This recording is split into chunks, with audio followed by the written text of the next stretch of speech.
আসসালামু আলাইকুম ভিউয়ার্স। আজকে আমরা শিখব যারা বারটেক মেশিনের প্যাটার্ন করতে পারি কিন্তু প্যাটার্ন ডিলিট করতে পারি না, তাদের জন্য খুবই ইম্পর্টেন্ট এই ভিডিওটা। তো আপনারা দেখতে পাচ্ছেন অপারেটর কিন্তু অলরেডি মেশিনে কাজ করতেছে।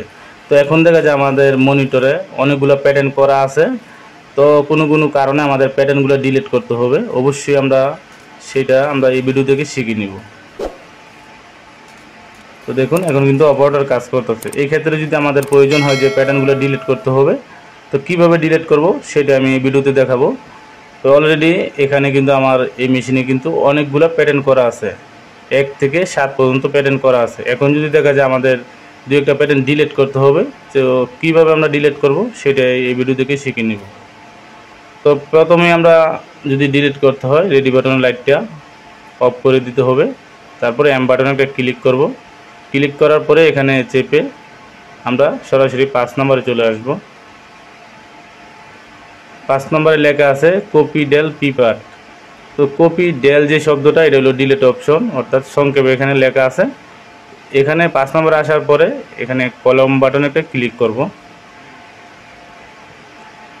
ক্লিক করার পরে এখন আমি 5 নম্বর প্যাটার্ন করা আছে, 5 নম্বরটা ডিলিট করব। তো ডিলিট করতে হলে এখানে আমি এখন 5 নম্বর দিতে হবে। এখানে আমি 5 নম্বর দিয়ে দিলাম।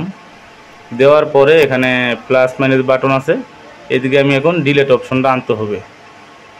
এইভাবে চেপে ডিলিট অপশনটা আনবো। এই দেখতে পাচ্ছেন ডিলিটের যে লোগোটা এখানে চলে আসছে।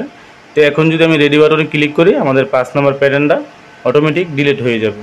তো দেখুন এখন কিন্তু অলরেডি আমাদের 5 নম্বর প্যাটার্নটা ডিলিট হয়ে গেছে। এখন যতই চাপি কিন্তু প্যাটার্নটা আসবে না, কারণ 4 নম্বরে চাপ দিয়েছি চলে আসছে, তো 5 নম্বর আসতেছে না।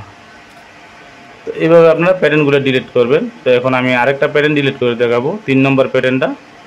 এখন আমি রেডি বাটনে ক্লিক করব, তারপরে এম বাটনে ক্লিক করব। সেমভাবে 5 নম্বরে আইসা কলম বাটনে একটা ক্লিক করব। ক্লিক করার পরে এখানে যে 3 নম্বর প্যাটার্নটা আছে, 3 নম্বর প্যাটার্নটা এখন আমি ডিলিট করে দিব। তো এখন আমি সেমভাবে 3 নম্বর দিয়ে দিব। দেওয়ার পরে এখানে আমি আবার সেমভাবে ডিলিট অপশনটা আনতে হবে। এই যে দেখুন ডিলিট অপশন চলে আসছে। এখন রেডি বাটনে ক্লিক করলে অটোমেটিক আমাদের 3 নম্বর প্যাটার্নটাও ডিলিট হয়ে যাবে। তো এইভাবে আপনারা প্যাটার্নগুলো ডিলিট করে নেবেন যারা ডিলিট করতে পারেন না। তো আশা করি যারা ভিডিওটা দেখছেন অবশ্যই আপনারা জানতে পারছেন যে কীভাবে প্যাটার্নগুলো ডিলিট করতে হয়। তো ভিডিওটা দেখে ভালো লাগলে অবশ্যই নতুন ভিডিও পেতে চ্যানেলটা সাবস্ক্রাইব করে রাখবেন, আর পাশে থাকার বেল আইকনটি বাজিয়ে রাখবেন। যখন নতুন ভিডিও আপলোড করব সবার আগে পেয়ে যাবেন। আজকে নতুন বিদায় নিচ্ছি। আল্লাহ হাফেজ।